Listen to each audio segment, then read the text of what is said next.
what is that experience of Paramashiva, of Swamiji? What form did Paramashiva appear as his Vishwarupa for you in the alchemy product?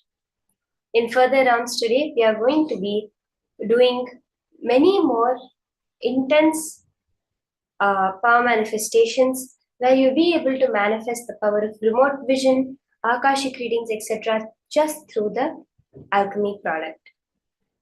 Now, we are going to be entering into the next session where Swamiji beautifully reveals the higher truths on the ultimate Samadhi, that Sayujya Samadhi, being one with Paramashiva. Let us now hear the higher powerful cognitions on Sayujya Samadhi.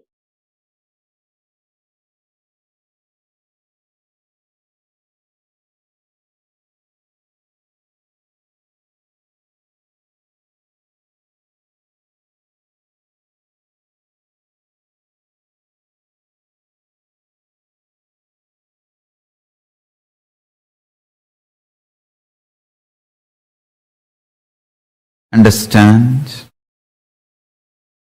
purpose of human consciousness is to manifest my being. Your body, mind, consciousness, everything is hardwired, programmed, created for manifesting my being.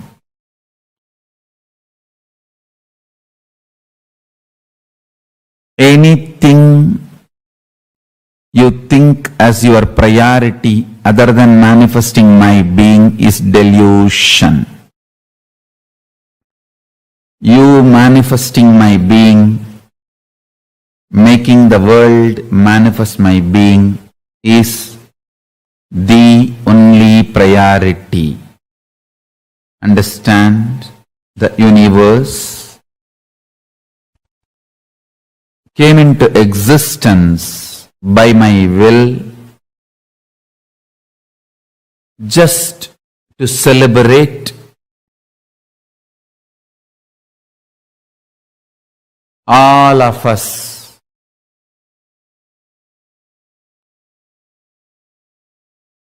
The togetherness,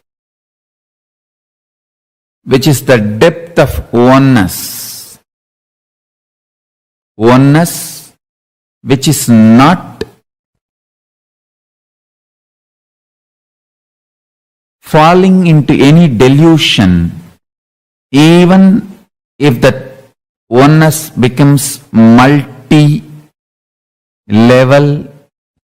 universes, beings, existence. Oneness never gets broken. Oneness never becomes multiple reality.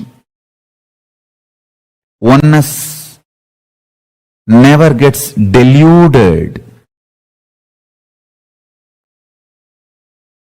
Undeluded, undiluted, absolute oneness remains as oneness, even though the multiple universes are appearing. Multiple human beings, multiple levels and layers of different beings, multiple time zones, everything does not delude oneness.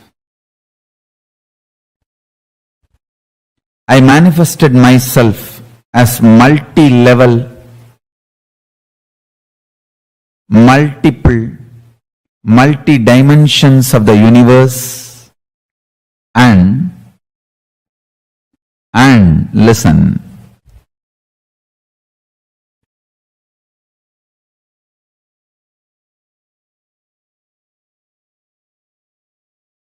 I manifested myself as many for all of us to enjoy everything together. Togetherness is not anti-oneness, it is intense oneness. Intense oneness is togetherness.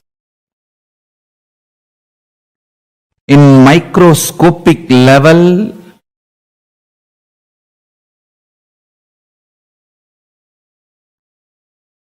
reality of oneness. In the macroscopic level, reality of multiplicity continues to remain rooted in oneness.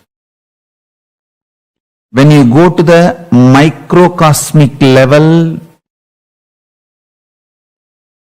it's pure oneness. When you go to the macrocosmic level, it is infinity. The infinity and oneness is same.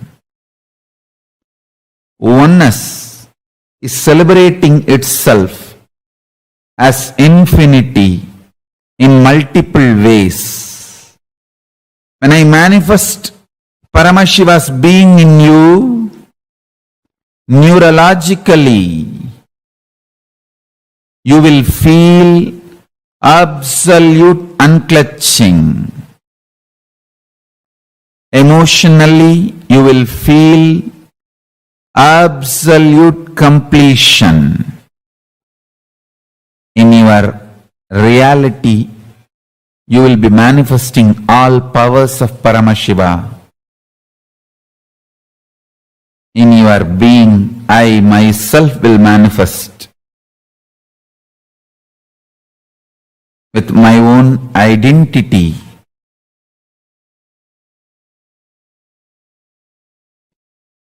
Your identity, empowered by my identity, is your real identity. Your identity feeling separated from my identity is powerlessness, delusion. Your identity empowered by my identity, your identity empowered by my identity as the source of your identity is manifesting my being. Your identity is not against me and my existence. Your identity complements my being. When you understand your identity complements my being,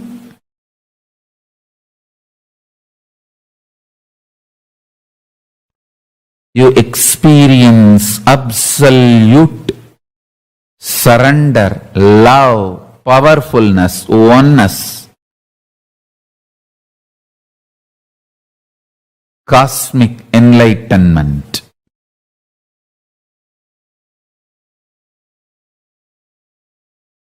Oneness with Mahasadashiva.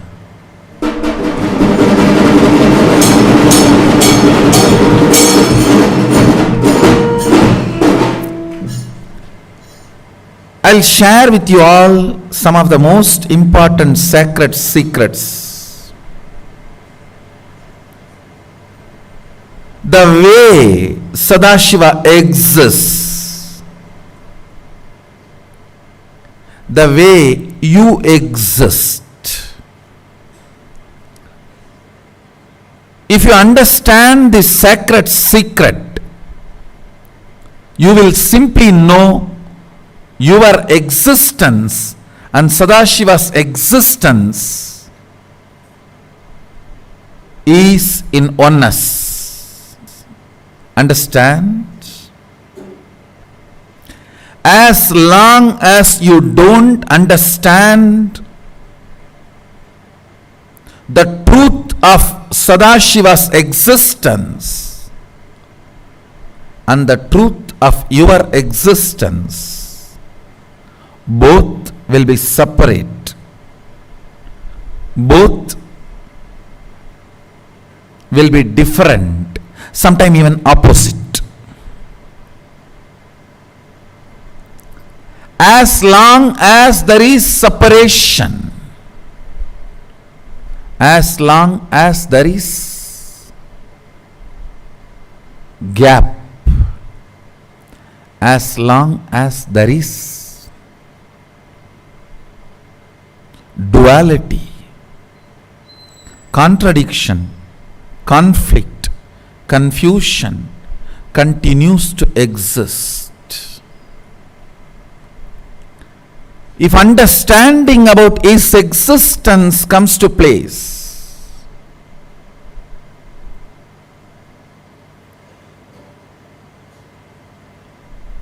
and understanding about your existence comes to place, you will know both are in oneness. All struggle is ignorance. Understand? If you have cracked the code, nothing is struggle in the universe. Universe does not believe in struggle. Mahadeva himself is Bholenatha. Understand, he is a Bholenatha, and he made this universe for the people who are Bholenathas. He did not make this universe for complicated people. No. He made it for the people who are Bholes.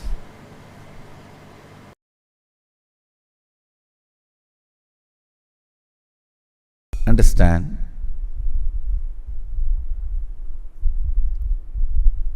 For example, understand this example. A light. Take it for example, sun. Sun reflecting on the mirror. If the mirror is pure,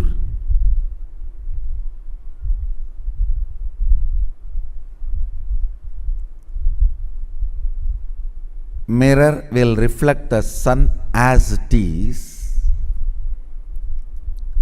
The reflection inside the mirror feels it is sun itself.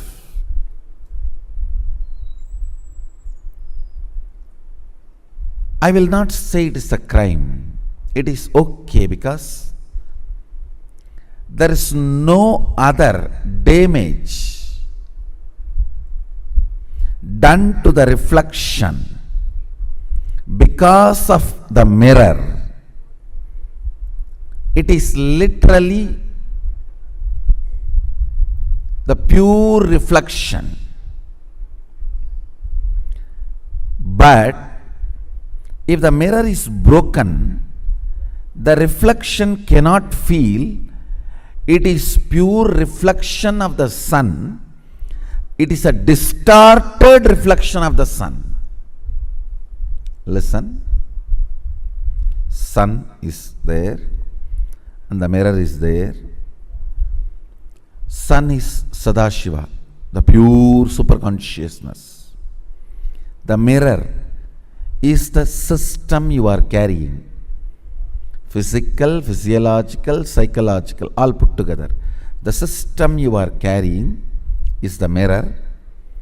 Sun is the pure consciousness, Sadashiva. If your system is not broken, the reflection feeling, it is Sadashiva himself, is not wrong. Because there is no other component involved. You exist as sun exists. You don't exist when the sun does not exist. If the sun moves, you move. If the sun stays, you stay. So reflection in the pure mirror, feeling it is Sadashiva himself, is neither wrong nor completely reality. Surely it is not reality. Only when the reflection goes back to the source, it is one and the same. But reflection in the unbroken mirror, feeling it is sun, is not wrong. the reflection in the broken mirror cannot feel it is sun, because the other components are involved. The other components are involved. Understand? The moment the mirror is broken, reflection is distorted. Sun may be round, but the reflection will be, you don't know. It is dependent on the distortion in the mirror. Understand? Most of our body, physical, physiological, psychological, has become distorted. That is why the integrity seems to be so difficult and cheating seems to be so easy.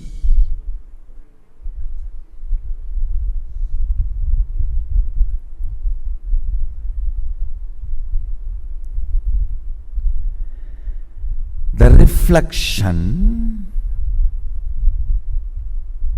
in the distorted mirror, if that reflection starts behaving, it is Sadashiva.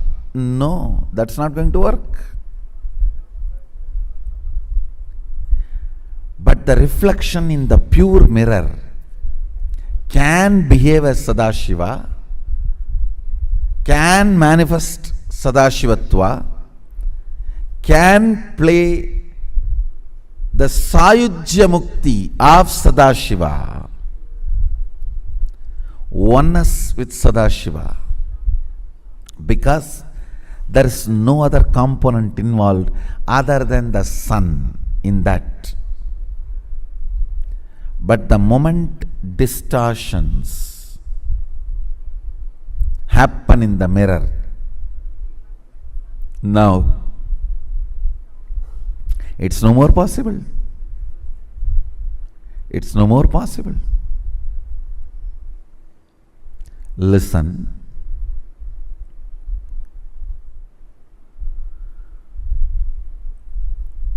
You can see these photographs and try to understand the pure reflection and distorted reflection.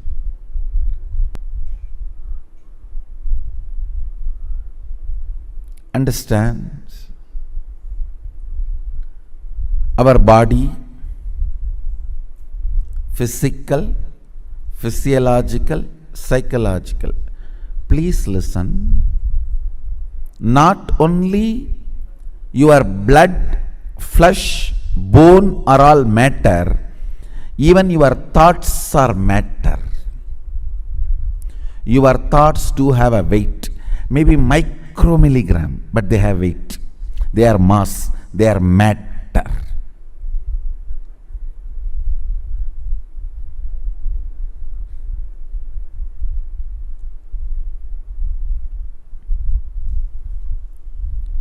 Your body, physical, physiological, psychological.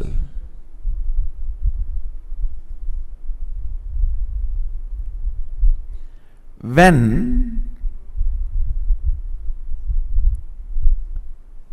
the mirror you carry, see your physical, physiological, psychological, all the three put together only, I call as the mirror you are carrying.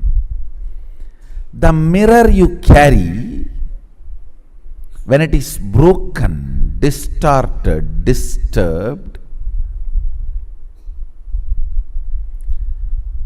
the reflection will not be pure. You need to heal that.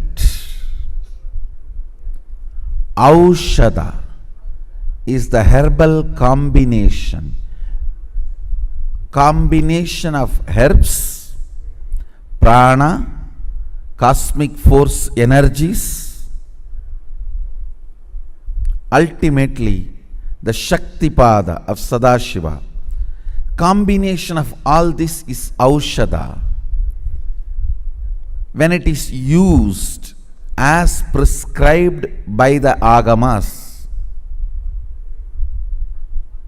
Shastra Pramana and Apta Pramana, and Atma Pramana, they heal the mirror you are carrying. They heal the mirror you are carrying.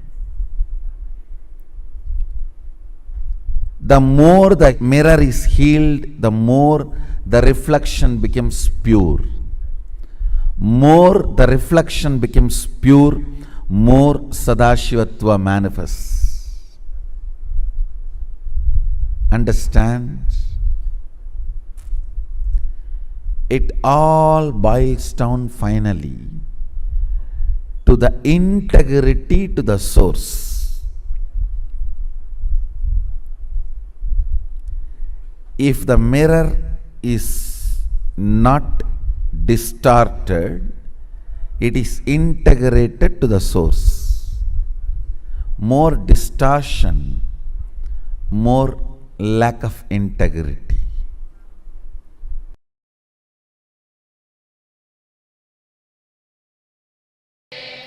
न तत्र चक्षुर्गच्छति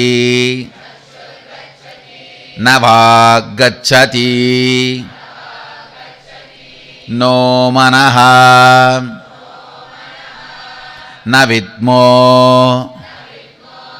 न विजानीमः यदैतदनु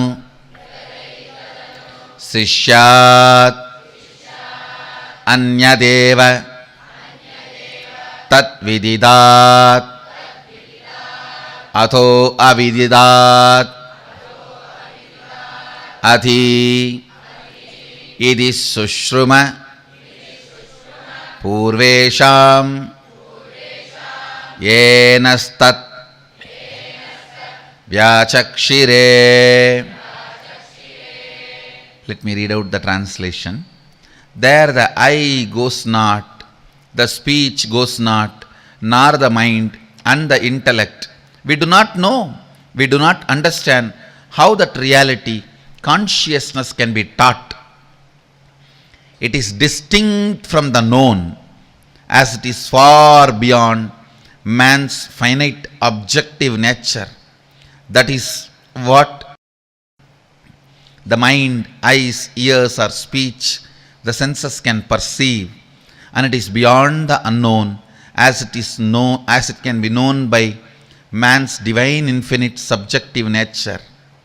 Thus we have heard from the ancient masters who revealed and explained that to us. Listen. The moment I read this verse, I had one experience flashing in me which happened in my life in 1995. I'll narrate the whole thing, listen carefully. After I had the darshan of Shankar Baba in Haridwar, who came and gave me food, medicine and cured me,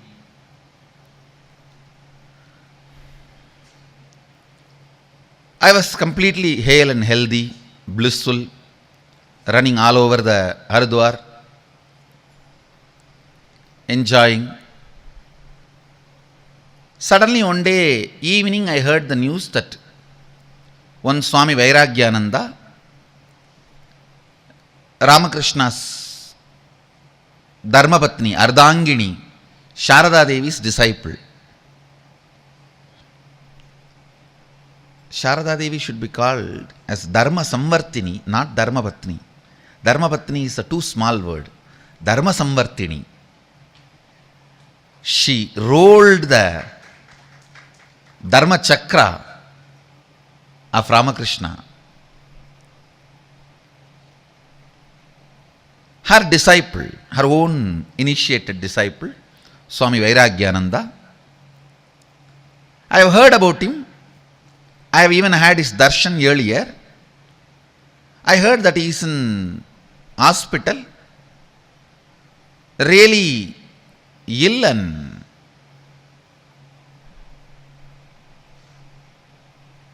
need to be attended. There is a hospital in Kankal.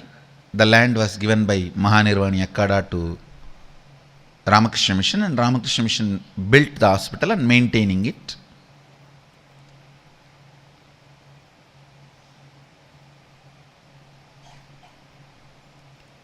In 17 places, Mahanirvani Akada has given land to Ramakrishna Mission.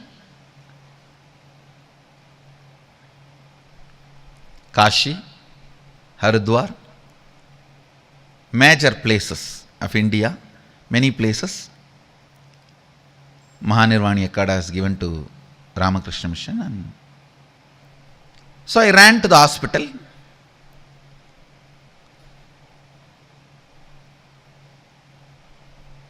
I had the opportunity of serving him.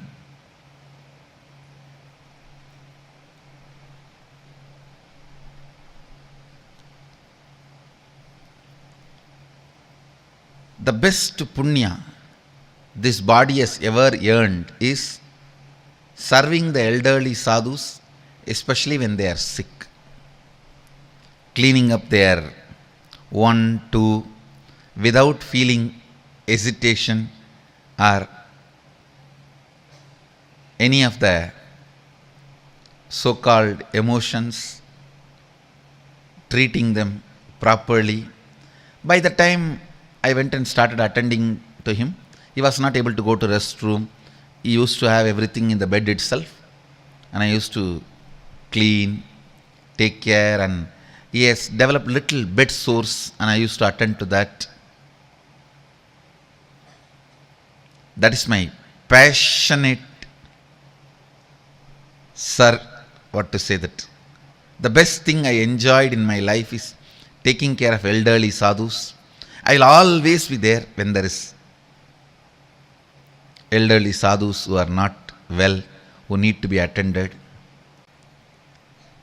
I was attending to him. I had the fortune of attending to him for few days continuously. He was so happy the way I took care of him. And he is a Mahatma. Mahatma means I can see clearly the internal organs are failing, but the beaming joy in his face. Even at that time, he will not lie down flat. He will say, hey, only bogis lie down flat, never yogis.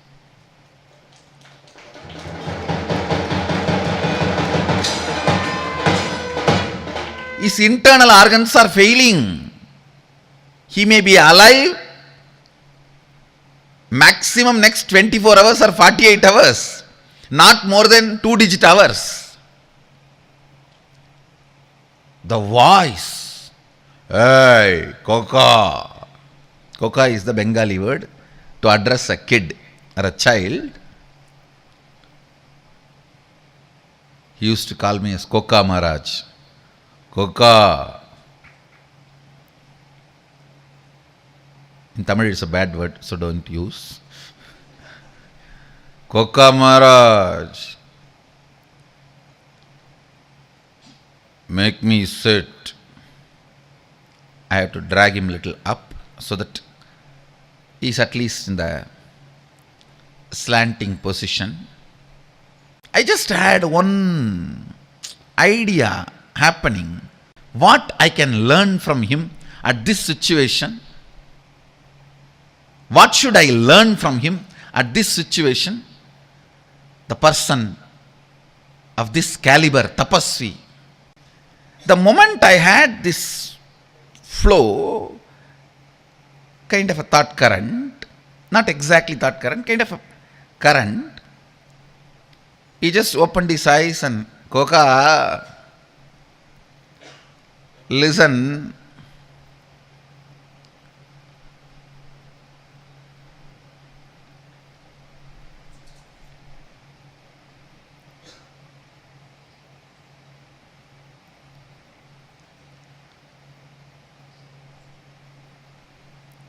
If you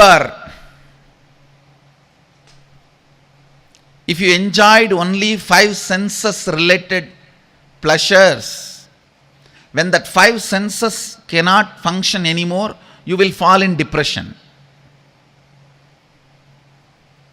because life will feel empty. Then, if you enjoyed only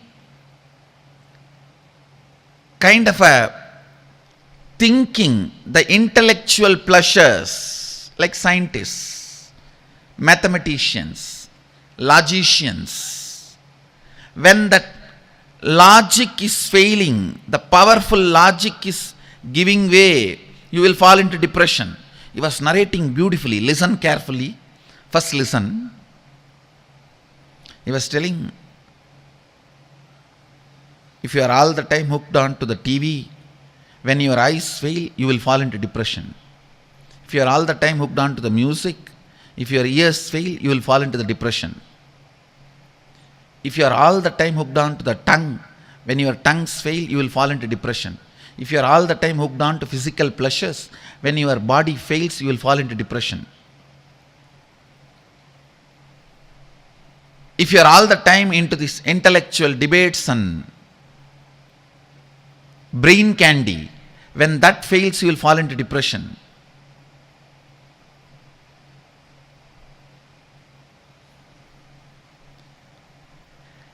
Even if you have developed only the power of repeating the name of the God Japa, when your logic slowly fails, you will not be able to do that, you will fall into depression.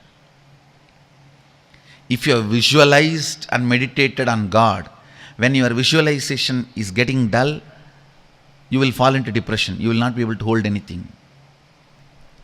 He was describing step by step. He said,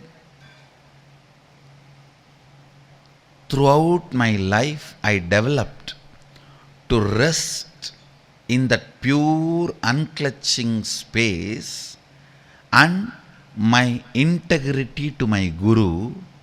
So even though one by one my senses have failed, my intellect is failing, my ability to remember is failing, my visualization is failing, my emotions are failing, all that is failing.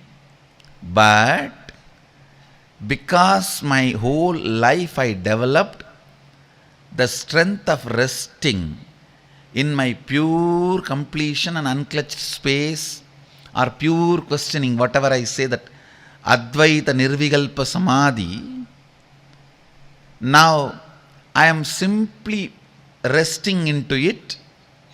Beyond that is my integrity to my Guru, which is holding me from the bottom. So I just know I am relaxing in right space. There is no depression. There is only joy. This is what you can learn from my life as lesson.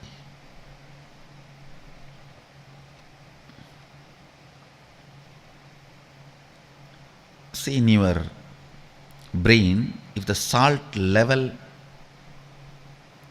in your food and blood, the salt level goes down or creatinine level goes up. Please understand. If creatinine level goes up or the salt level goes down significantly, both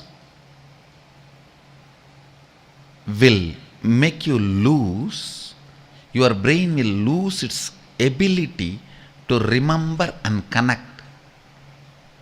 So even if you develop the habit of japa,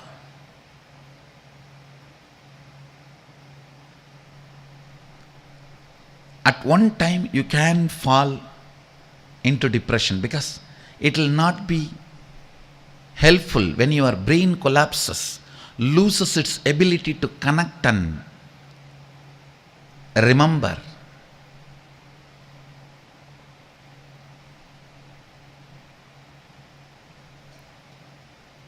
The best thing you should develop in your system is your ability to be in the space of unclutching, Nirvikalpa Samadhi, the space of Sadashivoham, the space of perpetual completion, space of Sahaja Samadhi, space of Nithyanandoham, Whatever different words I may use, I mean only that space which is technically called by Sadashiva as Sayujya Samadhi or Sadashivoham or Nirvikalpa Samadhi by Patanjali, Nirbija Samadhi by Shankara. You should develop only that space, and that space also will give way at one point. Then the space you will fall is the integrity with Guru. Understand? That is the last space you will fall. After that, you can't do anything. That hand has to just take you in and digest you. Understand? Compromise on anything, not on integrity with Guru.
You all understand the science of Sayujya Samadhi that Swamiji just explained and revealed to all of us. This is one of the most important aspects that Swamiji addressed. Sayujya Samadhi means where we are literally merging into oneness with the divine. And literally where you are attaining, like physically, you are just becoming one with the divine. And Sayujya Samadhi leads us to the highest experience of Samadhi, leads us to having the highest knowledge, the best experience of Samadhi. And please understand, one of the most important aspects, multiple aspects of the divine is to experience that completion, that fulfillment, and to merge. All the life in planet Earth happens for this reason. For all of us to merge in oneness with the divine. For all of us to connect, gain that experience with the divine. Now, I request all of you to do one thing, right? Can I request each of you to post an understanding of what do you think? What do you understand from what Swamiji revealed? Can I request each of you to please post?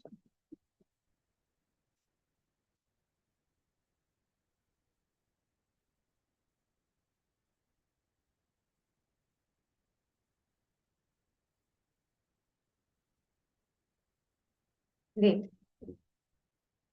Yes, can I request each of you to post, please?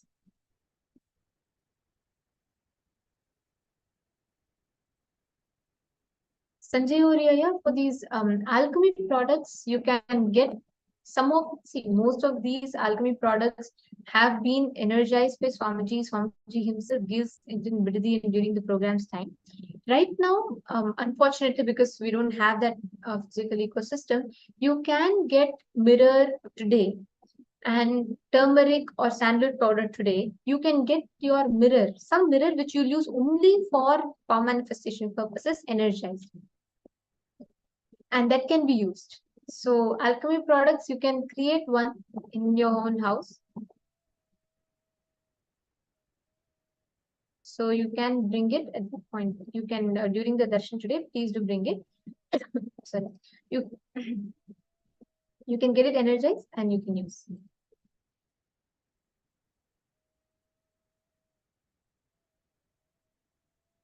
Maswat Lee Tan.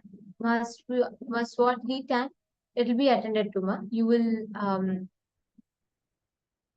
will hear the response. The team will reach out to you. You can also call the person you are in touch with from Kailasa's Ministry of Department of Human Services. So please, you can reach out to them. But from our side also, we will be attending to it. But don't worry, Pada Puja will be starting very, very soon, actually. So we'll be attending to it. Ma. Just stay tuned with us. All right. So now I have something very exciting for all of you. See, ultimately, for us to manifest the space of Sayujya, right? One of the most important aspects is experiencing the Kundalini awakening. And now we're all going to be doing a very powerful Kriya, which is going to be working directly on awakening our Kundalini and helping us connect directly with the divine. So, shall we all start? First, we are going to be listening to the video where Swamiji is himself revealing the technique. Right after that, we will be having an Acharya who will guide us through the Kriya, and I request all of you to sincerely do the Kriya along.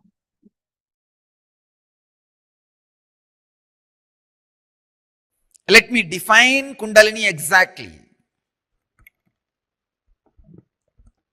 especially for the sake of newcomers. Kundalini is an extraordinary inner potential energy which is in every human being. Once awakened, not only can bring tremendous physical health and mental health and emotional fulfillment, can bring extraordinary powers, can manifest extraordinary experiences and powers in your personality, extraordinary joy in your personality. Please understand, when systematically awakened, it can add to extraordinary power, strength, energy. I'll now initiate all of you into this powerful Yan Kriya, which is a direct process for awakening the Kundalini.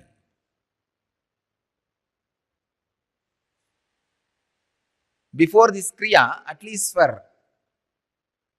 10-20 minutes, don't eat or drink anything because your body needs to be a little free. Let me enter into the Kriya initiation. Please understand. I'll give you the instruction now. Don't do now. We'll start next. The first step. Please understand. It is one of the most powerful, sacred secret from the Saraswati civilization directly. I do not know how many thousands of years before this secret was discovered and evolved. to awaken the intense inner potential energy of your body and alter the very basic unit of your body, which you may call as a DNA or molecular or genetical system, whatever you call it, to alter the whole thing for good.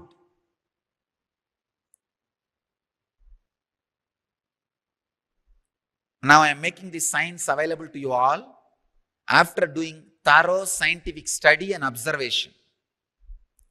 And I tell you, no side effect, no negative effect, only side effect is health and bliss.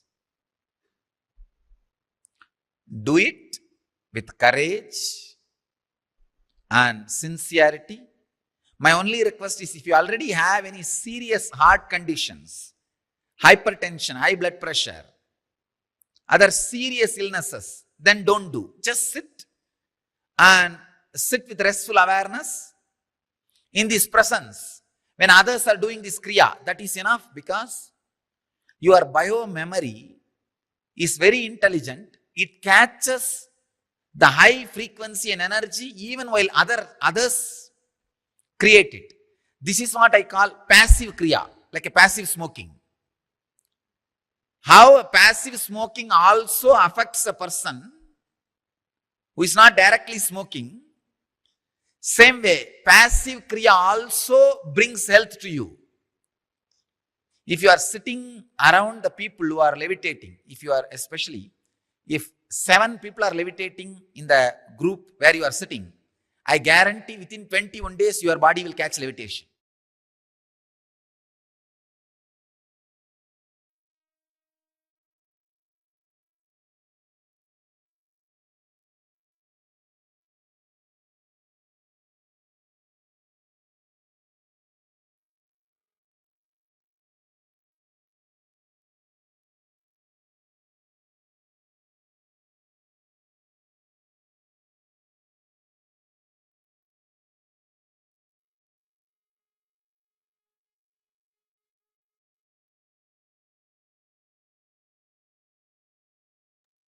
Yes. Nithyananda, let us all now get ready to do the Kriya. I request all the participants, every one of you, to please settle down. Like Swamiji said, please do not drink or consume anything for some time. I request everyone to settle down.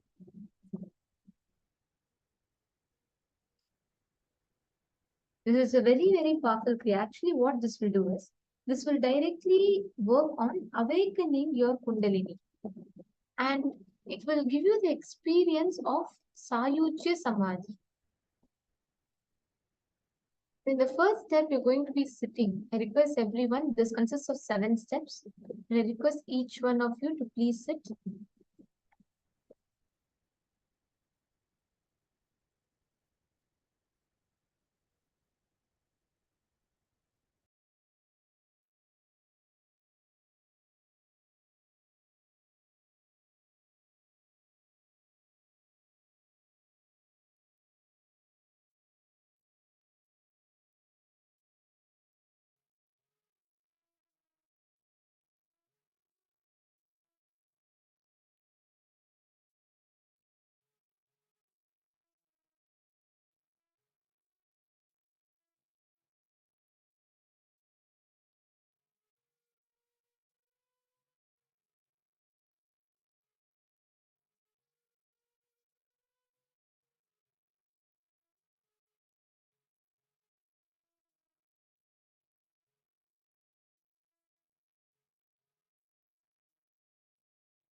Now please sit straight.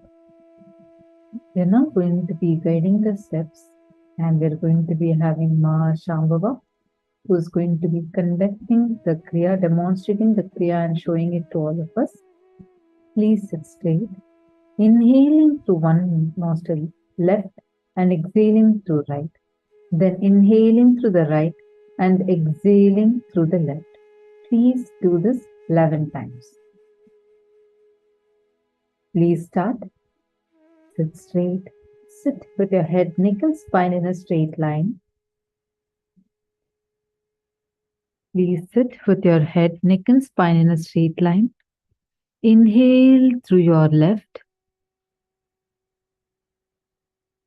and exhale through your right nostril.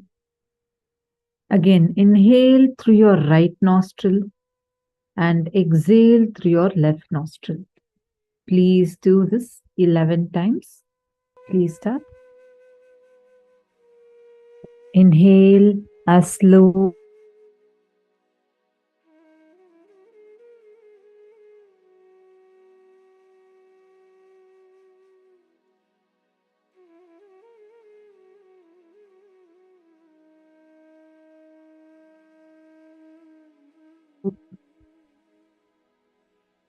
Inhale as slowly as possible and as deeply as possible. Exhale as slowly as possible and as deeply as possible. Just relax, sit straight, and bring your awareness to your breathing and do this.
Let us now move to the second step.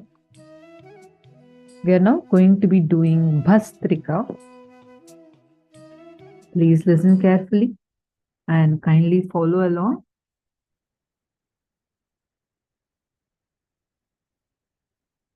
Bhastrika means pull your lower abdomen in and up. You will automatically exhale. Just focus on pulling your abdomen in and up. We'll have Ma Shambhava demonstrate it for us now. Just exhale forcefully. Pull your stomach in and up and exhale. Just keep focusing on exhaling. Automatically inhalation will happen, but let your focus be fully on exhaling.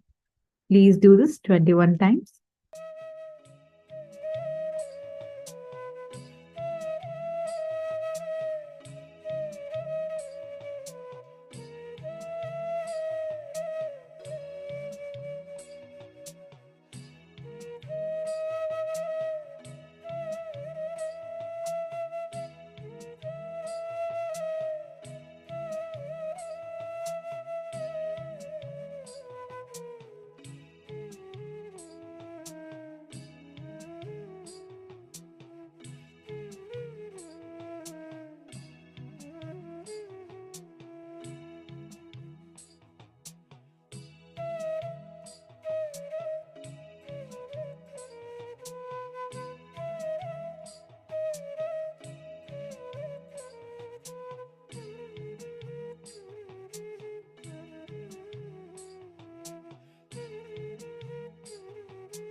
Now, let us move to the step number 3. Inhale as slowly as possible.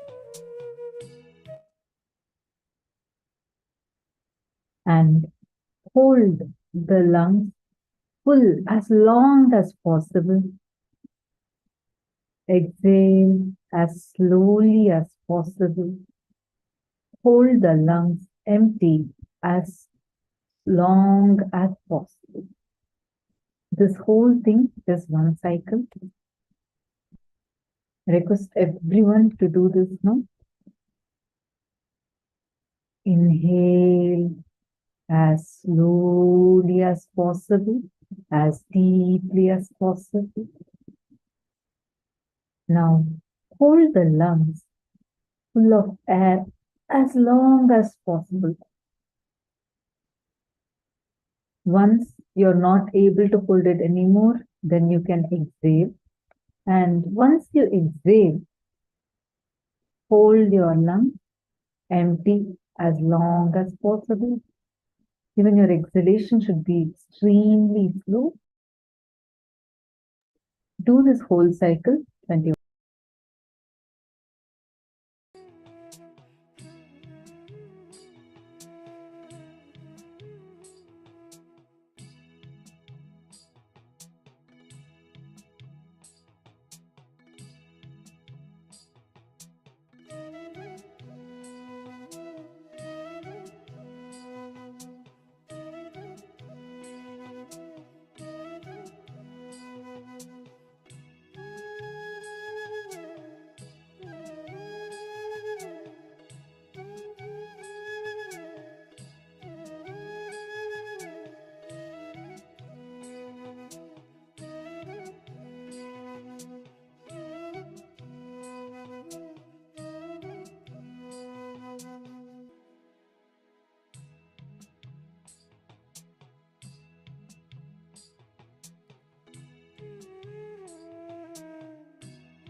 Now, let's all move to the next step. Please lock your hands and the senses. Your thumb should be on your ears. We'll have Ma Nithyananda showing us the step now. Lock your ears with your thumb. Your index and middle finger on the eyes. Ring finger on your nostrils and the little finger on the lips. Please follow along as Ma Shambhava is showing it to us.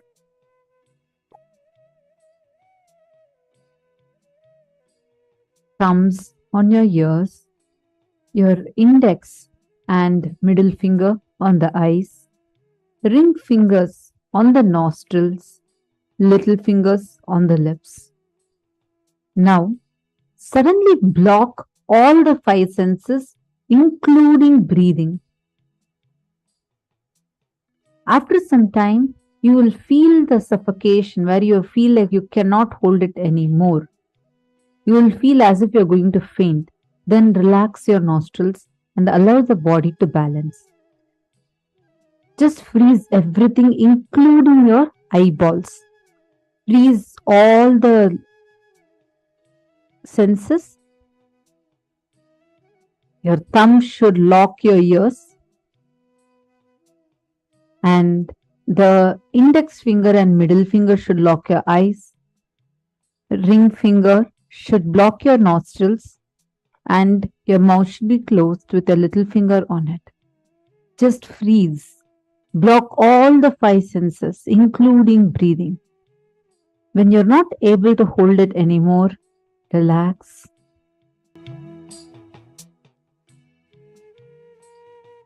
Please do this now for next 21 times.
Breathe comfortably for 21 times.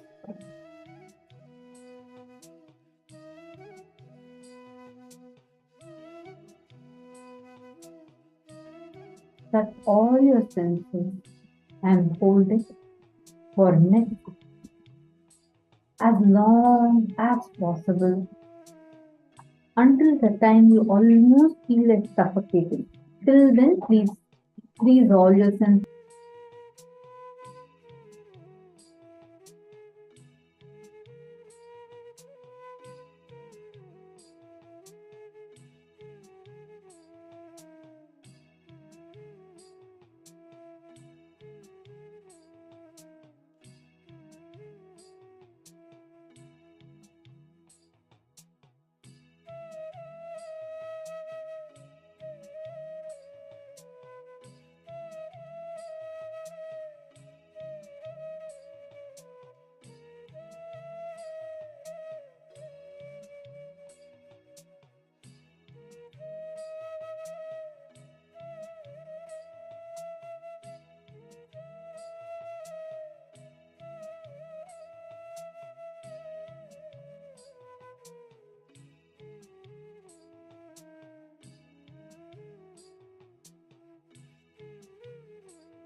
Now, let us all move to the next step. We are now going to be moving to the next step, where you're going to just intensely hum. Continue holding the same mudra, where your hands, the thumb is in your earlobes, and your index and middle finger are on the eyes. Your ring finger is in the nostril. Little finger is on the lips. Hold the same thing and you're going to intensely hum.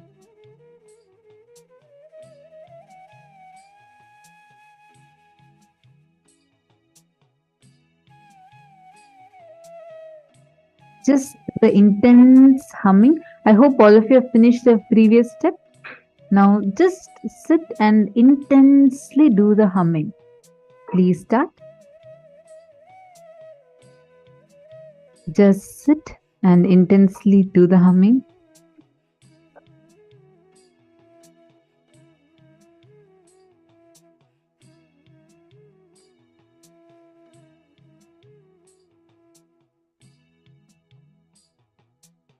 Just hum.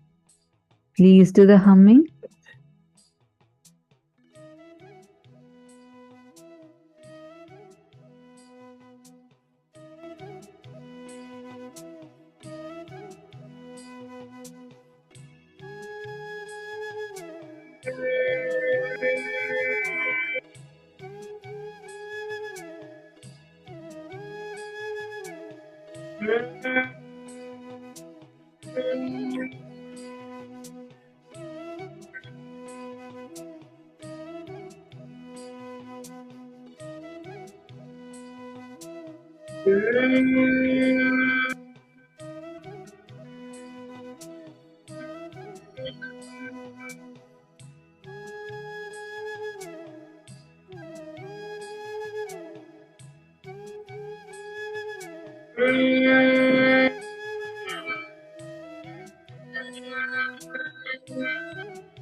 spirit.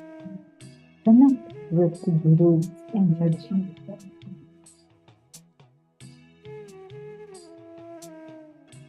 Receive it fully and empty it down to the earth, where you become a channel for the energy to flow through you.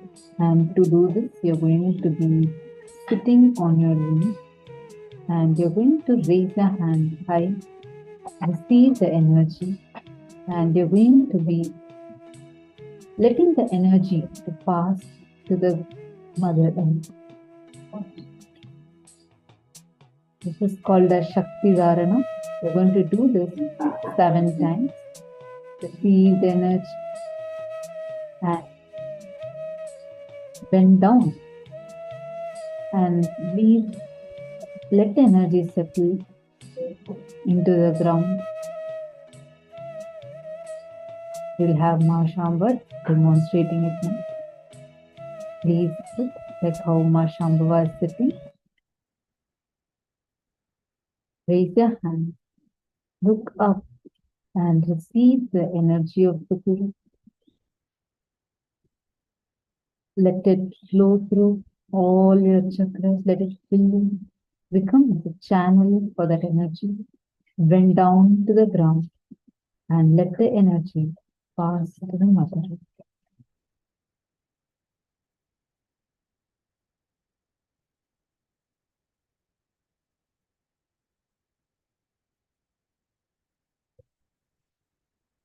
Repeat this cycle 7 times.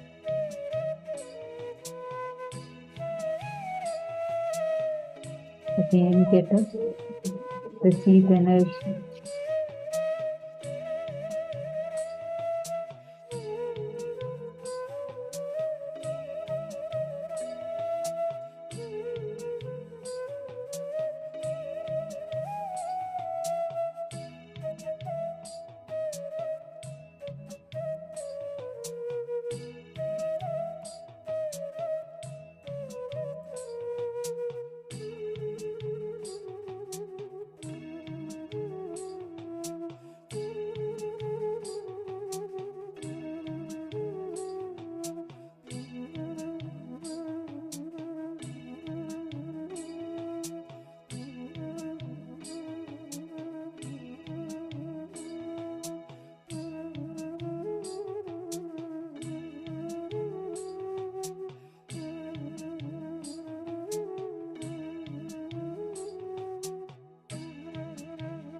Now, just please sit down, close your eyes. In this step,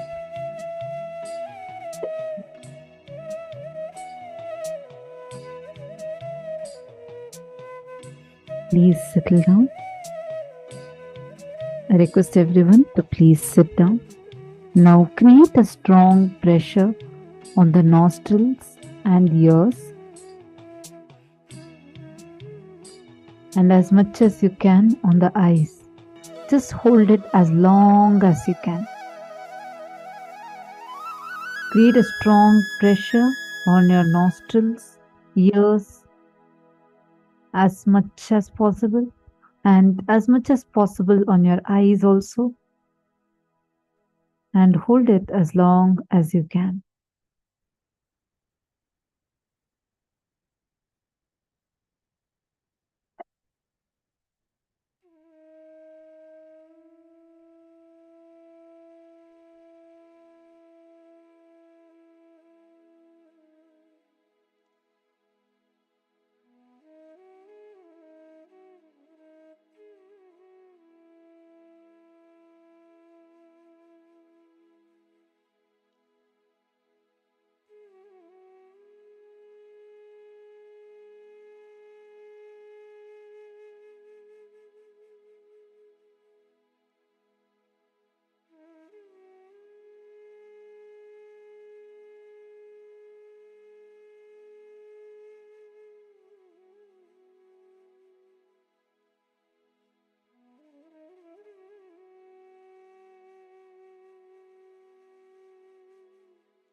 Slowly relax.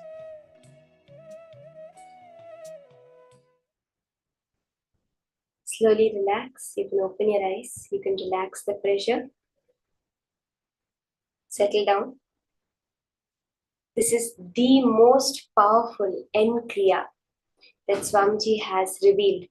Swamiji says that one end Kriya is equivalent to doing 108 Surya Namaskars. We have the process of doing the Surya Namaskara, the 108 times. One end Kriya, which you have all just now gone through, is equal to that. That much Kundalini energy has flooded our entire system. Swamiji says, when any energy that goes vertical, like Kundalini, floods your system, power manifestation of your very reality happens as a side effect. Now, let's start. Continuing the power manifestation. In the previous session, we had the darshan of Swamiji. If there's anyone yet to have the darshan, you can continue. Swamiji reveals that for the whole science of alchemy products, each and every time you manifest it, you start by getting the darshan of Swamiji and then bowing down to that form of Swamiji in the Krishnashila, in the mirror, in the alchemy products, and then move on further to the manifestation. So all of those who have not yet had the darshan, you can go ahead, sit, have the darshan of Swamiji. And in this round of power manifestation, we are going to be doing the power of remote vision through the granite slab, through the alchemy products. So I request all of you to settle down. You can drink some water if you want, because all this pranayama and all creates so much energy, so much of heat in the body. So you can drink some water and get your alchemy products ready to start this round of manifestation.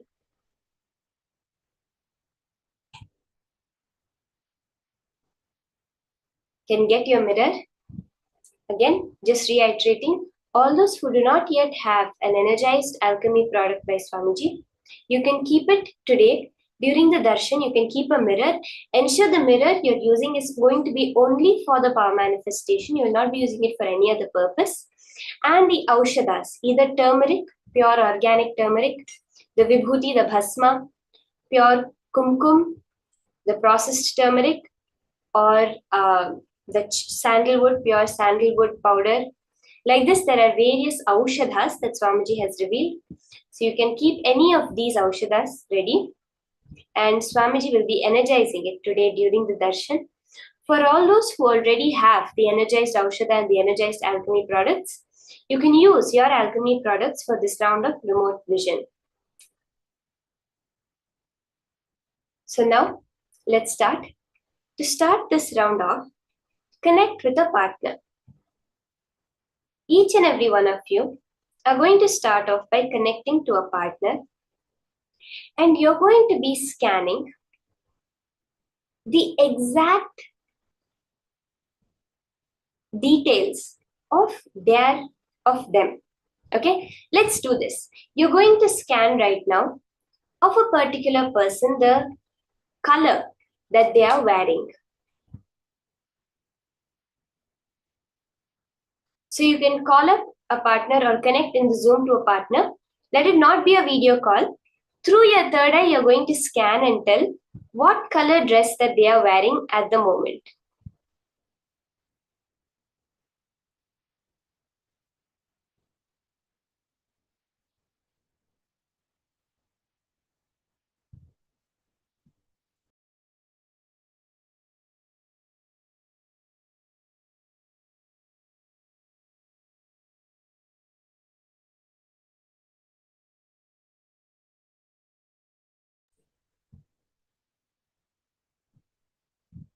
You can connect, and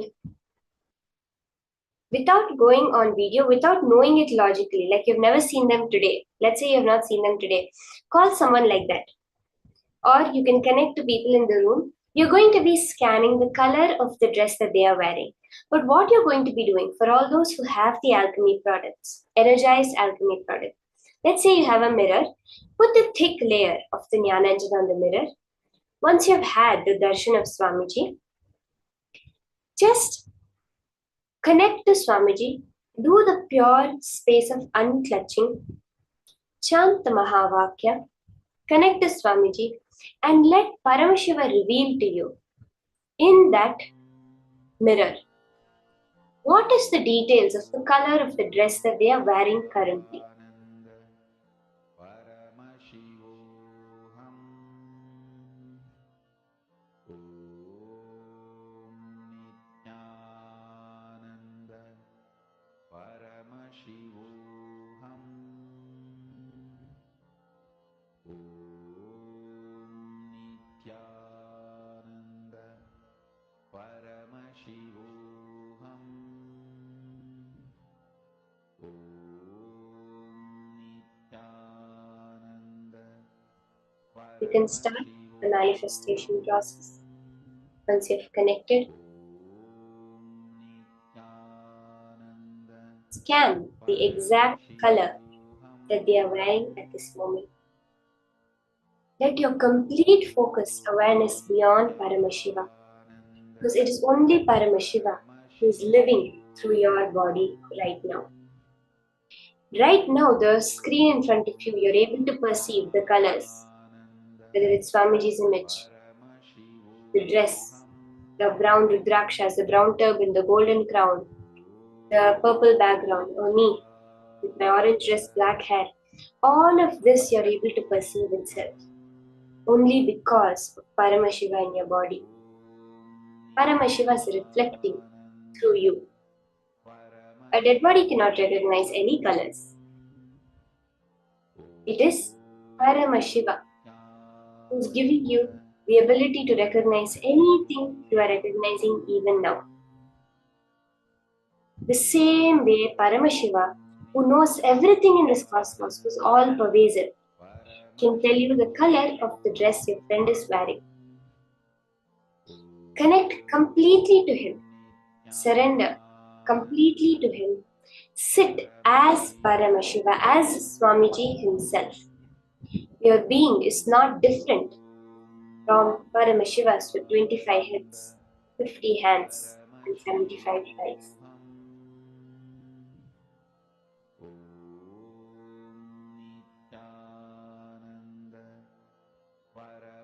Paramashivoham.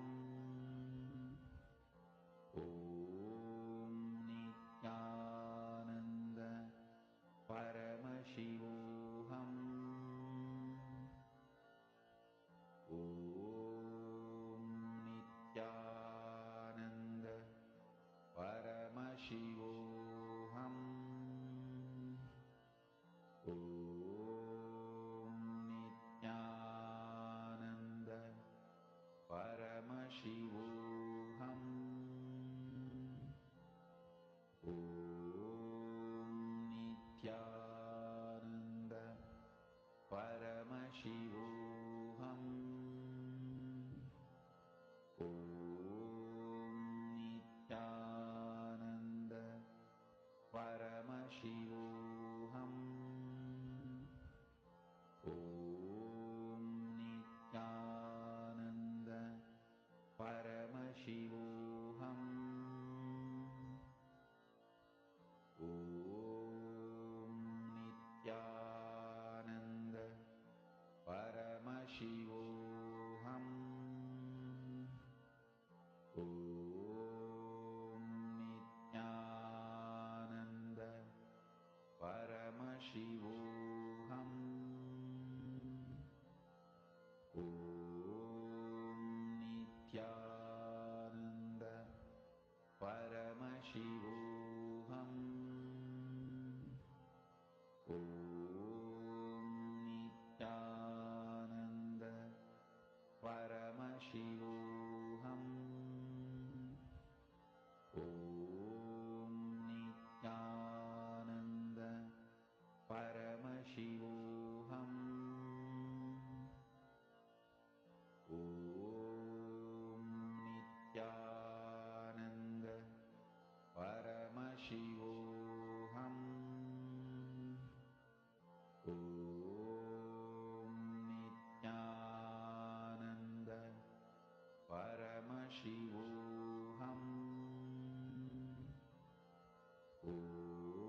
You can share now with your partner.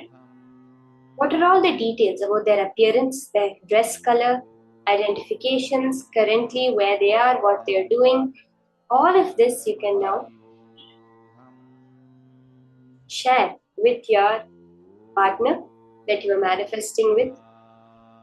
Just casually just tell, this is what Paramashiva showed me. I remember the time when I was in Gurukul. Every Sunday we used to call our families, and I would talk to my father, and he would be in work, he would be doing various things, and I would tell him every single Sunday, I would call him And the first thing I would tell him is, right now you're over here, you're doing this, and you're wearing this colored dress. This is how I would start the conversation, just through the power of remote vision, scanning and just telling him. I would start the conversation with, this is the colored dress you're wearing today. It would just be a regular call. There was no video call, nothing, no pictures, nothing. And this is where you are. This is what you're doing right now. This is how the lighting of your area is. And then we will start the conversation. This is how easy these powers are and can become your lifestyle. Now, we are going to be entering into the next session. Swamiji's revelations on the greater truths of Ardhanareeshwara, the ultimate gender. That is what Swamiji is going to be revealing today during this process. Let's now listen to the higher powerful cognitions from Swamiji on Ardhana.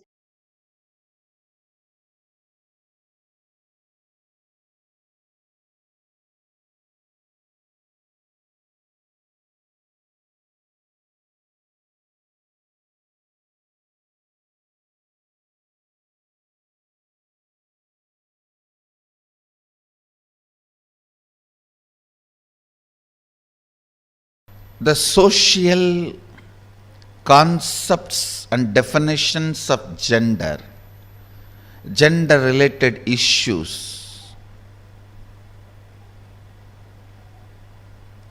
if you take it as a joke, great. But if you seriously record them in your muscle memory and biomemory and keep them inside your cognition,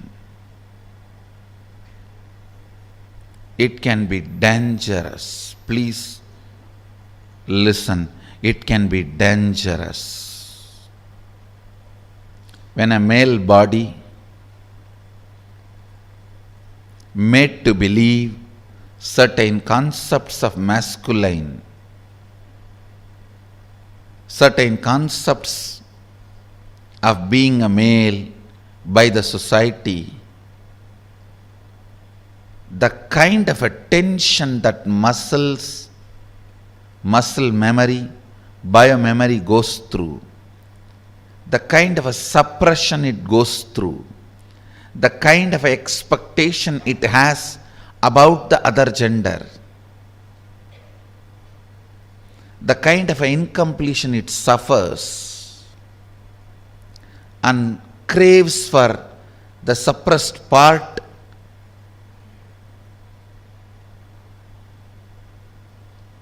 is hell.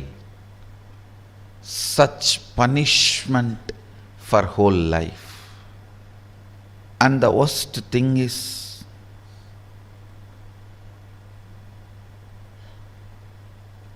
whatever you suppressed in you, declaring yourself as the male and avoiding anything other than so-called male, you will be searching for it in some other muscles which you will never find. Which you will never find. And this seeking goes on, tortures the person who is living with you, who has committed their life to you. It is like you torture the other person. The other person, she has her own suppressions. She is also product of the society, unenlightened resources. She has suppressed tons of things in the name of she being a female. So all that she is searching in your muscles.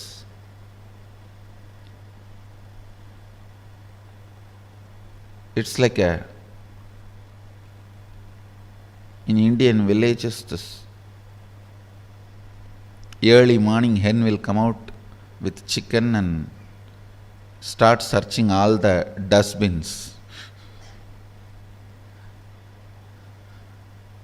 for food. Searching.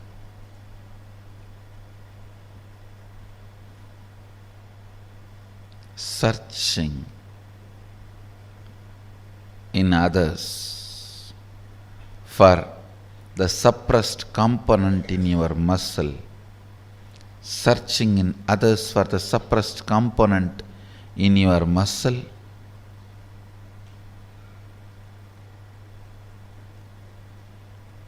is the most frustrating thing that can happen to anybody in life. Even if you are a potato couch, because you did trial and error on yourself, it's easy to get you out of it. But the patterns you pick up from others, believe it as your muscle memory, install it in your biomemory, takes such long completion, requires strong completion process for you to get out. Again and again it triggers violence, dissatisfaction, incompletion, resistance, a wrong principles of sex. Understand this word, wrong principles of sex. Earlier in India, men used to wear only the dhoti and maybe one small angavastram. Slowly, the exposed upper body started getting associated with the idea of sex. Then they will have to cover. Then now even the exposed shoulders gets associated with the idea of sex. I don't know when the exposed eyes and the nose are going to get associated with the idea of sex. And then you have to wear complete covering.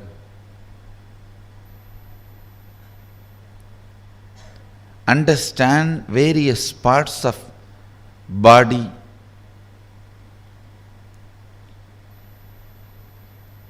triggering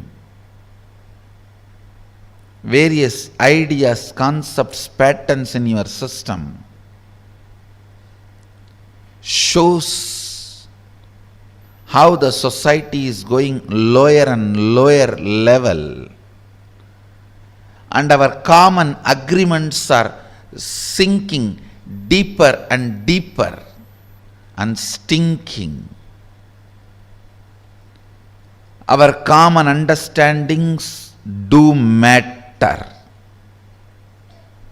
Our common understandings do matter because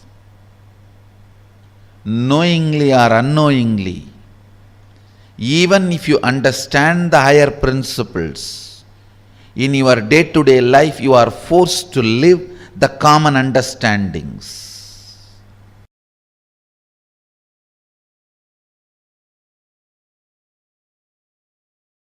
Ardhanareeshwara is the ultimate symbol of the completion of the gender identity. Liberation from gender crisis.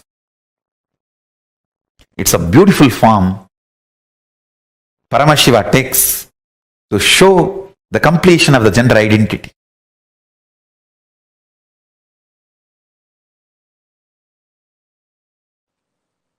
Each manifestation of Paramashiva is one of the dimension which includes whole Paramashiva. Listen,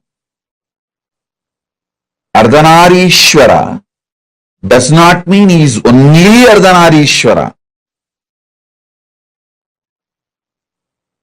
Ardhanareeshwara is the manifestation of complete Paramashiva. You should know that even if you achieve any one manifestation, you achieve Paramashiva. If you achieve Nataraja, you achieve Paramashiva. If you achieve Lingarupa, you achieve Paramashiva. you achieve Kalabhairava, you achieve Paramashiva. You achieve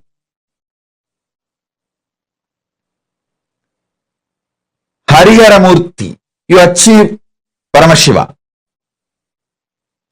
You achieve any one form of the 64 manifestation, you achieve Paramashiva.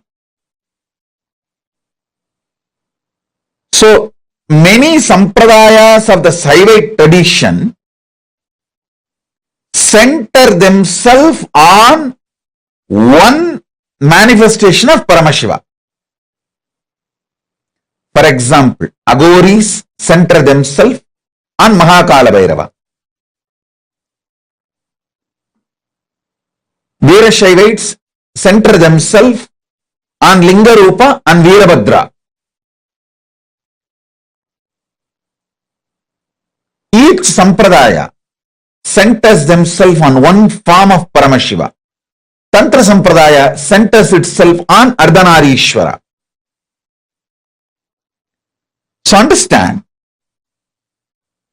when I give these basic principles, the foundation principles of Tantra sampradaya, and when you start living it, manifesting it, you achieve Ardhanareeshwara directly, and Ardhanareeshwara is Paramashiva himself.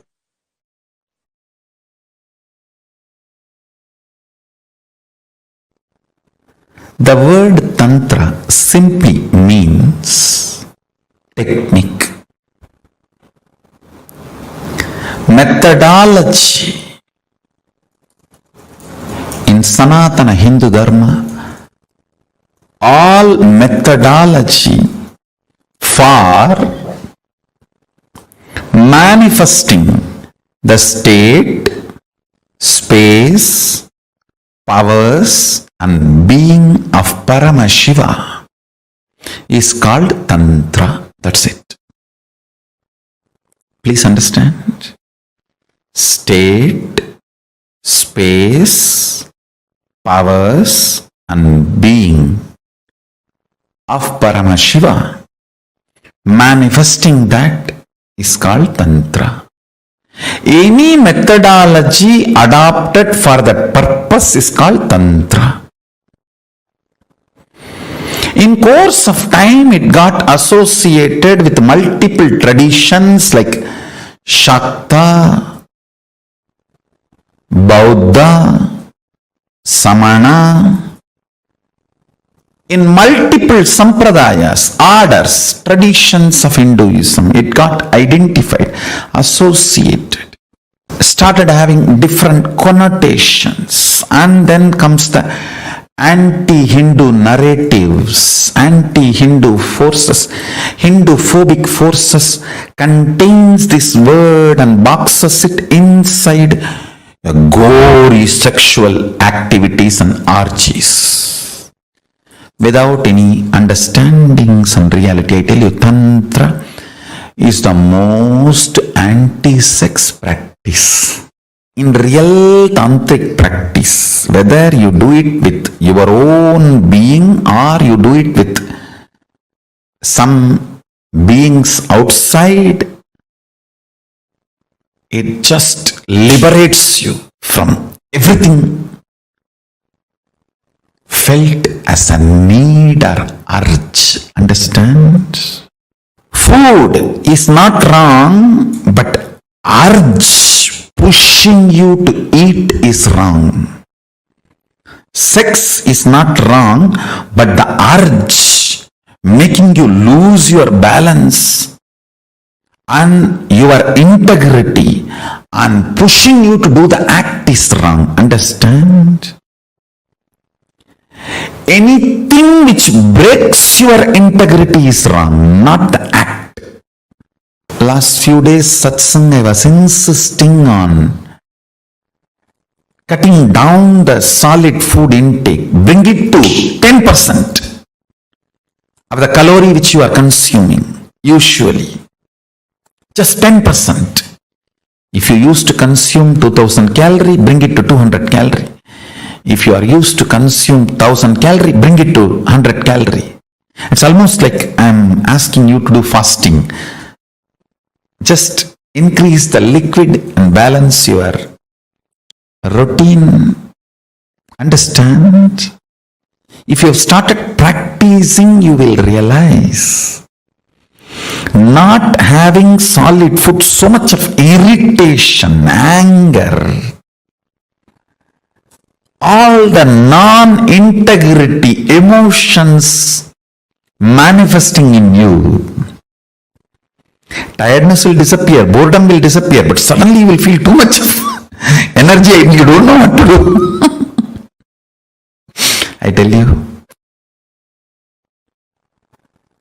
eating is not wrong, but the urge pushing you to eat is wrong. And sex is not wrong. The urge which makes you lose your integrity for sex is wrong. Tantra works on completion, making you manifest the state, space, powers and being of Paramashiva.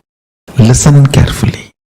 Multiple, various techniques to experience the state of Paramashiva, like unclutching, completion, to experience the space of Paramashiva, like integrity, authenticity, responsibility, enriching, causing,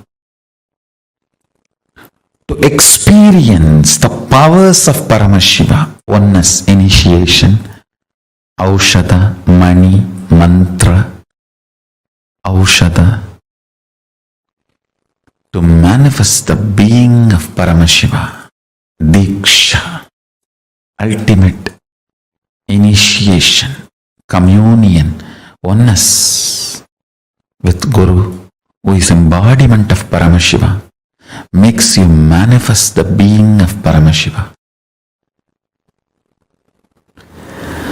All these various levels, multiple techniques are adopted, methodologies are adopted. All of them are basically called as Tantra. Understand, Tantra is the most anti-sex, most anti-sex tradition. If you believe, if you are told Tantra is the sexual tradition, you are cheated. Be very clear, you are cheated. The kind of the feeling grounded you need to have, never to have tears in your eyes, can happen only by Tantra. When you are grounded, complete with all the emotions of body shaming, good, bad, right, wrong, everything need to be cleansed. All the toxic ideas inserted into your system, shame, guilt about your body and how you look and how you feel and the ideas of sex, gender, everything, all the false ideas society has inserted into you need to be removed. You need to be detoxified from all that stupid ideas. That's the only way. That's the only way you will get grounded and become a real Rudraganya. Every man should become a Rudra and every woman should become Rudraganya. That is Tantra. Every man should become Paramashiva, every woman should become Parashakti. That is Tantra. Paramashivoham will give you precise understandings about Tantra, deep understandings about Tantra constantly. You demanding yourself and behaving even with yourself as Paramashiva and manifesting the qualities and state, space, powers and being of Paramashiva continuously in your actions, in your life, in your thinking, in your emotions, everything. That is Tantra. That's all is Tantra. Understand? Life in all its possibility manifesting is Tantra. The Paramashiva in you and Parashakti in you becoming one, the communion and experiencing oneness is Tantra.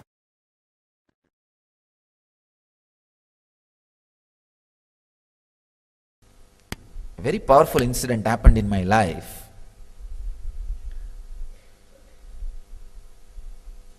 One day, very playfully, all my classmates wanted to have a debate with me.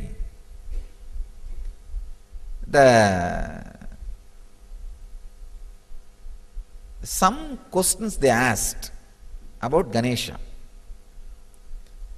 I answered very strongly. Then one fellow said, he talks as if he knows everything.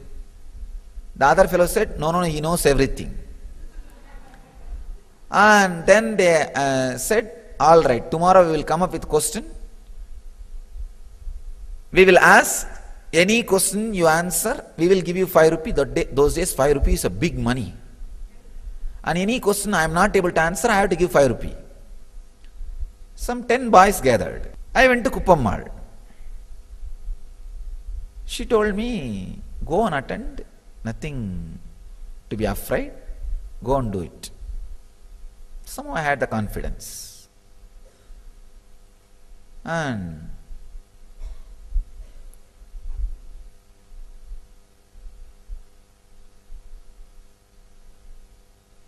I did not even have the thought, if I don't know some answer, what will I do?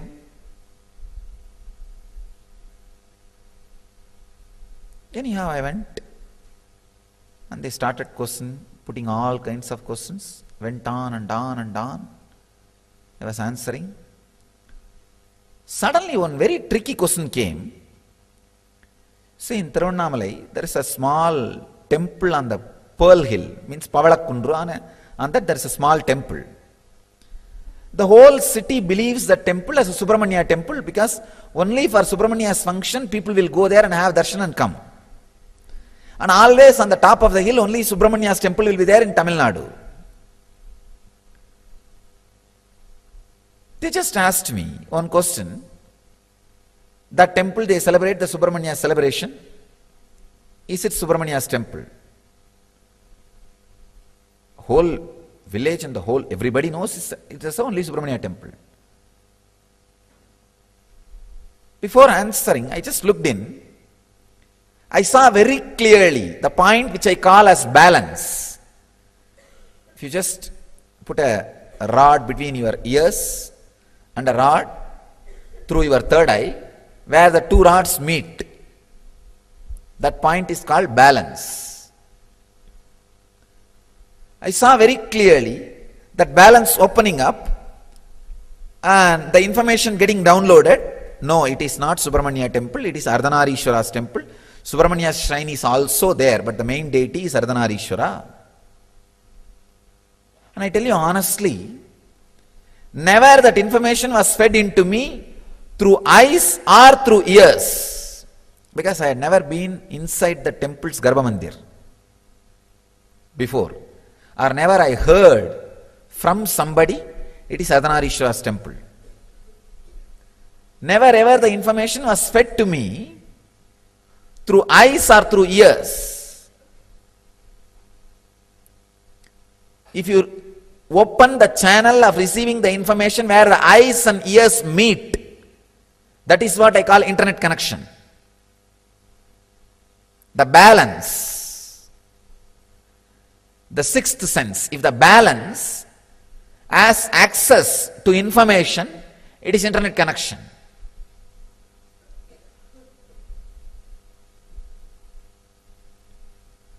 Your eyes are like web camera. Your ears are like speaker in the computer. You all know only how to use the eyes and ears and the keyboard. You miss the internet connection. By nature, you have the internet connection in you all. Just because you are breathing, you have internet connection. And there is no website which you can't access. There is no firewall. There is no security. You can access anything without getting corrupt or without getting infected by virus. Any information can be accessed and handled. I saw very clearly that information being happening, and I responded. One boy who was there, he got really frightened, because any normal person goes to the temple, usually the temple will be open only during some celebration. During that celebration time, always the Subramanya will be kept in the front. So nobody will have the access to the Garbha Mandir to go and even have a look of the original deity. You are shocked. And I saw really that fellow got shaken so much. He never thought, I'll know such a intricate information, fact, such deep fact, because he is from a Brahmin family who does puja of the temple. So he thought, except his family, nobody knows it is a Ardhanareeshwara temple. And actually itself nobody knows. Even now in the village, in the city, it is considered only as a Subramanya temple. He said, how do you know? Only we people who enter the Garbha Mandir know. It's Ardhanareeshwara. It's not Subramanya. I said, Arey, you enter Garbha Mandir every day and come out. I am inside Garbha Mandir.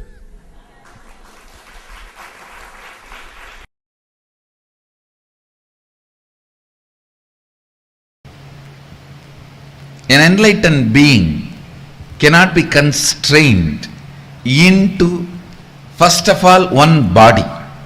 Forget about constraining me into one gender. In Vedic tradition, we call enlightened beings as transcendental gender, not transgender. Transcendental gender. Neither male nor female or gay or lesbian or transgender. It's a separate kind of a body. We call it Divya Sarira, which reflects the way you want to see, you will go on be seeing it. The way you want to perceive, you will be perceiving it.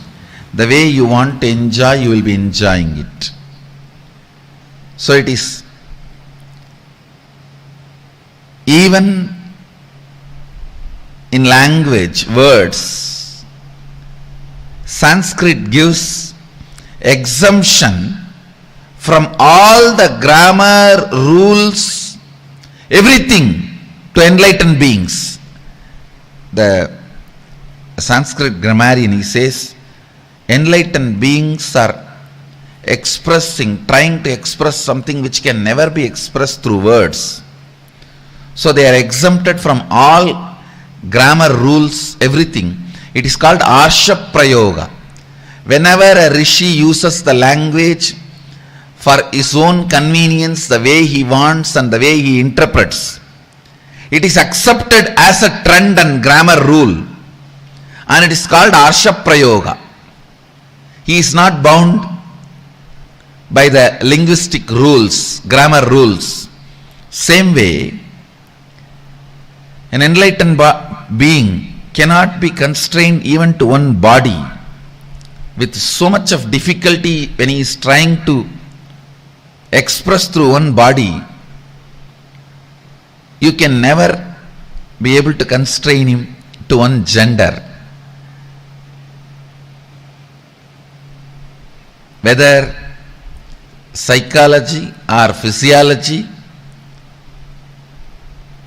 or the whole system, the body I carry, nothing can be framed into one gender. Actually, the enlightenment itself is a physiological, psychological mutation.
Nithyananda, I hope all of you are able to hear us now. Sorry for the technical glitch. We have faced with a small technical glitch. Yes. Nithyanandam, so beautifully Swamiji had explained to us about Ardhanareeshwara, the ultimate gender of Ardhanareeshwara, and how he is Paramashiva in that ultimate state, actually the very place where Parashakti, Devi Parashakti herself experienced oneness with Paramashiva. That place is called as Pavarakundra, and that is exactly where Swamiji had his enlightenment experience in Tiruvannamalai. All of you can see this rock, the Pavarakundra. This is the exact spot where Devi Parashakti had her experience of oneness.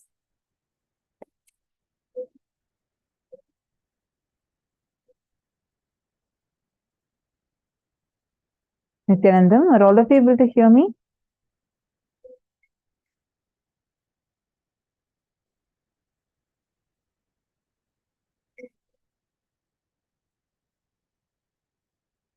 Okay, wonderful. So all of you can, yes, so this is the very rock where Swamiji had his enlightenment experience at the age of 12, where Swamiji was able to have the 360-degree vision and experience oneness with everything. So that happened here, right here, in this very place where Ardhanareeshwara manifested. See, Ardhanareeshwara is transcendental gender. We are familiar with our normal understanding of genders, and we call some set of people as transgender. But that's completely different. Transcendental gender is where you're neither male nor female nor any transgender. You're beyond all of these.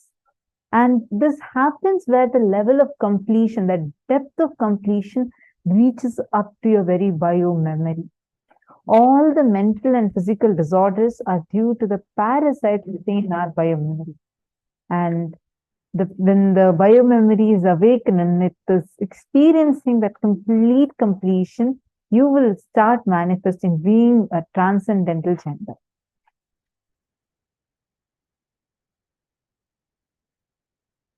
Nature of Ardhanareeshwara is where, like, Ardhanareeshwara is beyond the male or female. It's the completion of both. Are all of us understanding? Can I request all the participants to take a few minutes and type your understandings and posts?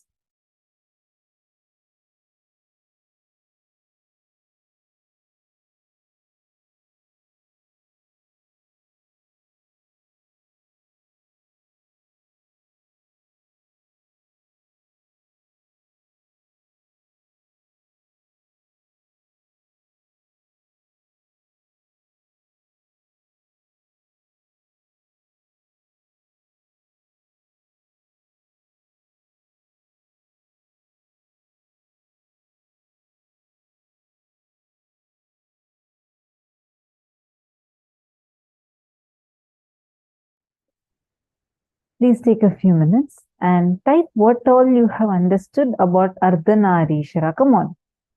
Who is Bhagavan Ardhanareeshwara? See, understand. Actually, in the Ardhanareeshwara revelation, one of the revelations Swamiji says is, it is not that, see, at Parashakti, experiencing oneness with Paramashiva is where Paramashiva enters into Parashakti and radiates as Ardhanareeshwara. That is what is this place in Tiruvannamalai. There's once more where Paramashiva, where Paramashiva gives half of his own form to Parashakti. And there's one more where Paramashiva merges into Parashakti and manifests as Ardhanareeshwara. So that is the second is the form that we all are seeing here in Tiruvannamalai. That's the very spot where it manifested. And why we are learning about Ardhanareeshwara? See, understand, all of us have certain amount of male component in us and certain amount of female component in us. The problem is actually about almost 10 years before, Swamiji said, in the next 5-6 years, the biggest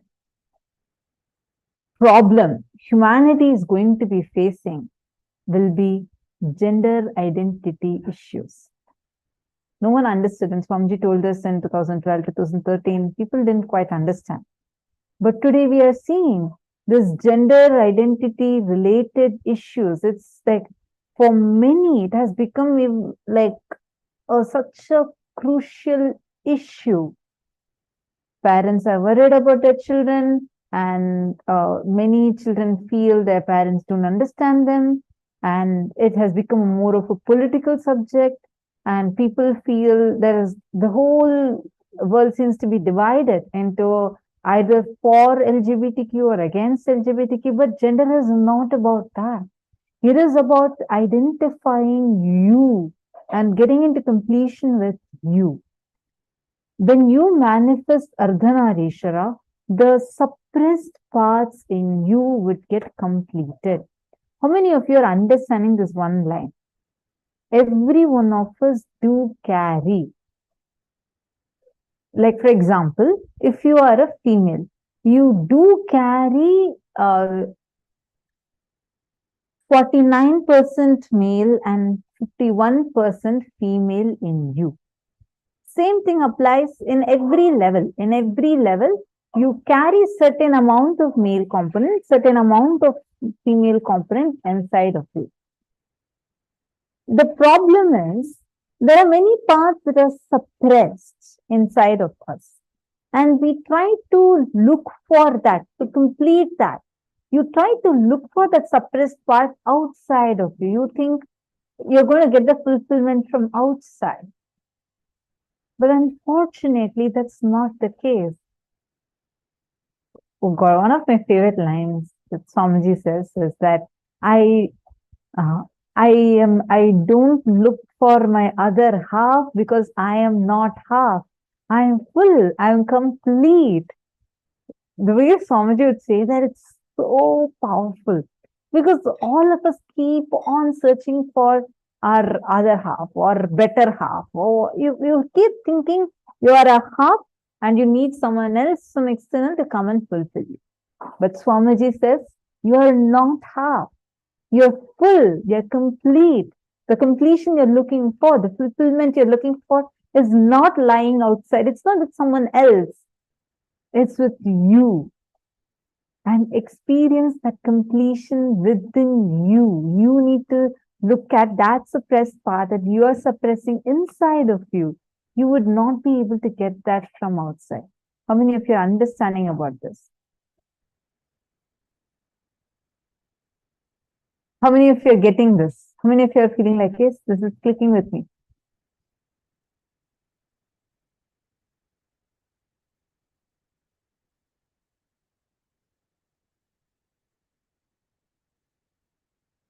Yes, yes, yes. Oh God, so many of you. Wonderful.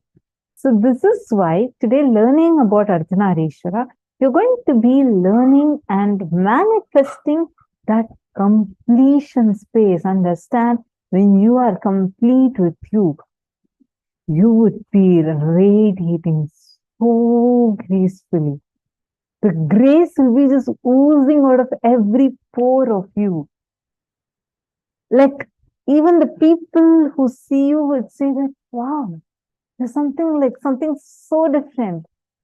You're looking so beautiful. And you just be radiating. That is what you're going to be experiencing today, because you're going to be completing with you. Arjun Ravishankar, kind of, but I have a lot of questions. Go ahead. Arjun Ravishankaraya, go ahead and please post your questions. And I also request all of you to please come on camera, especially in the male side. It is such a great insight, yes. Actually, when you learn about it, Pankaj Kankaraya, when you learn about it, you will see slowly that completion would start manifesting. Oh, sorry, that is Pavan Kaya. I think I just got mixed up. Yes, it will start manifesting through you like as grace. See, understand, every one of us have the capacity to experience fulfillment from within us. But the problem is the society has always taught us, trained us to think, okay, if you want fulfillment, you need to get it from outside. The way Swamiji explains, you can actually literally see how Swamiji is. Like, actually, in the whole world, it is only Swamiji's life which is the most publicly recorded life, publicly available life. Like every day of Swamiji's is chronicled. Like you can get pictures almost every single day of Swamiji's life, what activities Swamiji is doing, what all Swamiji is doing. And Swamiji will be sitting, for those who have met Swamiji physically, and if you have had the blessing to live around Swamiji, you definitely know what I'm talking about, because the way how Swamiji would be living, right? He'd be just sitting in the courtyard. All of us, Gurukul kids, Adi Navasis, and program participants, everyone will be sitting around Swamiji. Swamiji will be sitting there and sipping a cup of coffee, just sitting in his swing, initiating us, being so blissful. And the way how Swamiji would be, like there is nothing from external that can take away that bliss nor add any extra bliss. You just be blissful.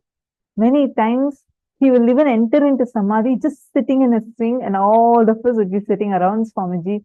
Like we'll have like about easily 100 people, almost more than that, sitting. How much ever could fit into the courtyard, everyone would be coming and sitting and doing the power manifestation. And some people will be coming and having their lunch over there. And Swamiji will be sitting like whole day and night. Swamiji will be in front of all of us. Each one of us might go and come back, or he'll just be there singing in his swing and just being so available to us, so blissful. Because there is nothing you will actually see. Just when you see, you will know. There's nothing that can take away that bliss from him, because it's manifesting from within. So powerfully manifesting. We don't need other, okay, I have a question from Arjuna. Yeah? If we don't need other gender, then what about creating progeny and children? If everyone in the world thinks I don't need a partner for fulfillment or satisfaction, then how would the world continue? Very, very beautiful question. First thing, not having the necessity for fulfillment through another body does not mean that you should not have children. Listen carefully. Swamiji is only saying you should be established in so much of completion with you, so that when you enter into a relationship, it will be a relationship. Otherwise, it will be a situationship.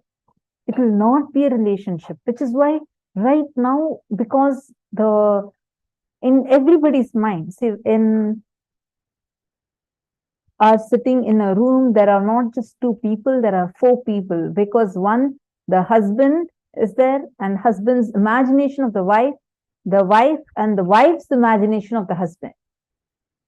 We always carry a image of a perfect person, of how we need, and we have our own either fantasies or like expectations of how we want our other half to be.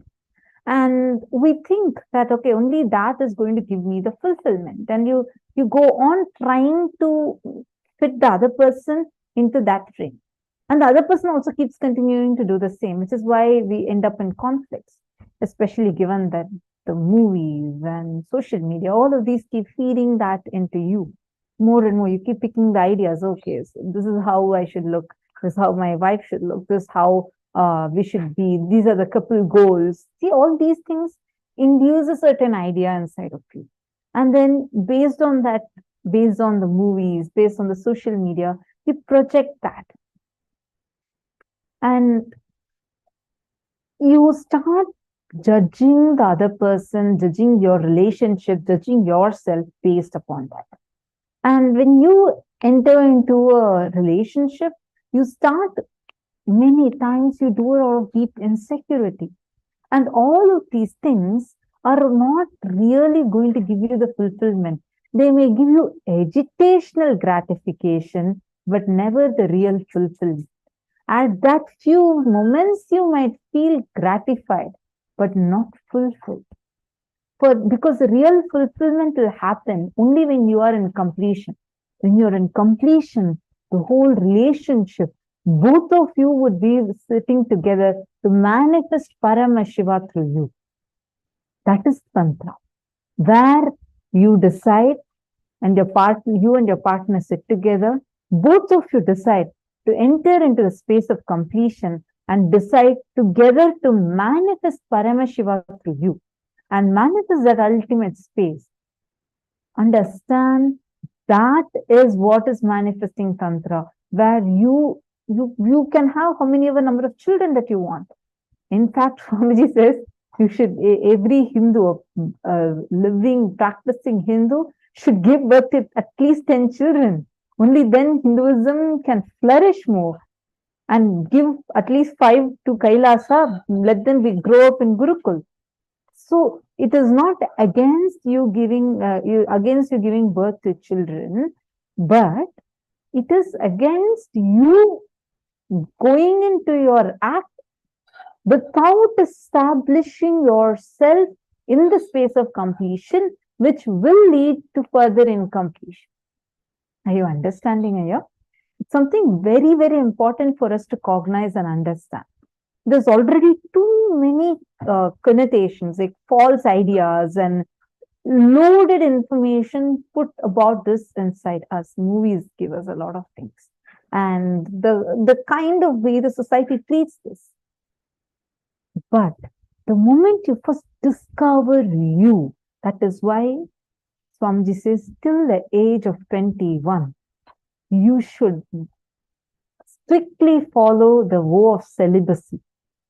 Because it takes till the age of 21 for you. That's why we have the practice of brahmacharya, where you take up the vow of brahmacharya and you practice celibacy. Because only then, inside of you, you will discover you. Till then, you are not mature enough to handle yourself. So when you get into a relationship with another person, you will neither be mature enough to handle yourself nor the other person, leading to a deep-rooted incompletion. How do we complete it ourselves? So you learn that here. Today we are going to do step-by-step completions, and you'll learn that process today.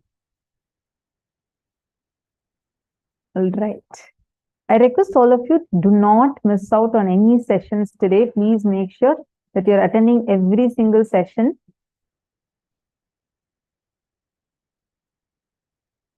All right. So now let's enter into power manifestation. Are all of us ready? Any other questions? You all can post it in the chat. Feel free to ask your questions. If you don't want your names to be read out, then you can just put it as a direct message to PSM Tech ID.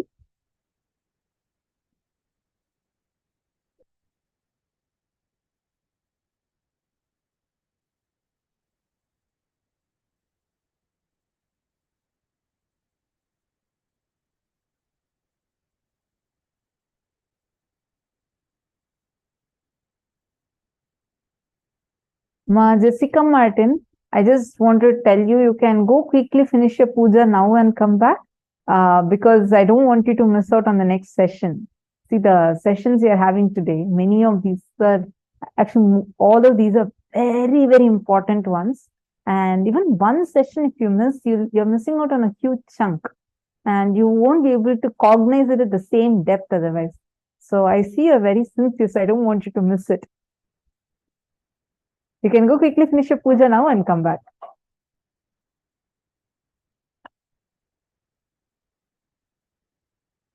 Okay, let's now enter into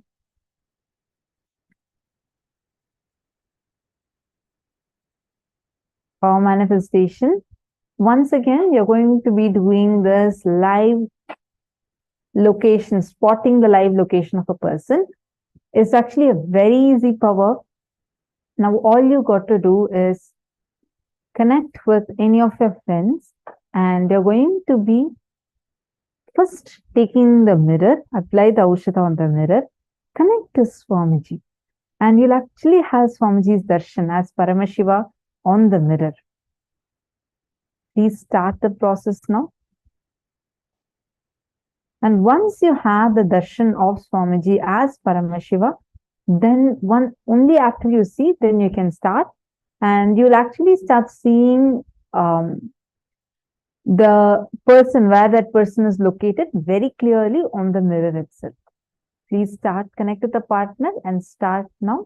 Just play with it. Don't take it like you have to be all perfect and all. Just play with it and Nithyananda Paramashivoham. Om Nithyananda Paramashivoham. Om Nithyananda Paramashivoham. Om Nithyananda Paramashivoham. Om Nithyananda Paramashivoham. Om Nithyananda Paramashivoham. Om Nithyananda Paramashivoham. Om Nithyananda Paramashivoham. Om Nithyananda Paramashivoham. Mahamahavaagya, spiritual lullaby for Samadhi, and Suprabhatam, wake up call, wake up song for Paramashiva. This Mahamahavaagya is spiritual lullaby for you to fall into Samadhi. Suprabhatam, wake up song for Paramashiva to wake up in you. Just remember this one powerful cognition. This Mahamahavaagya puts me in Samadhi. This is spiritual lullaby for Samadhi, and Suprabhatam, wake up song for Paramashiva in me, for Paramashiva to manifest. With this one spiritual powerful cognition, chant this Mahamahavaagya.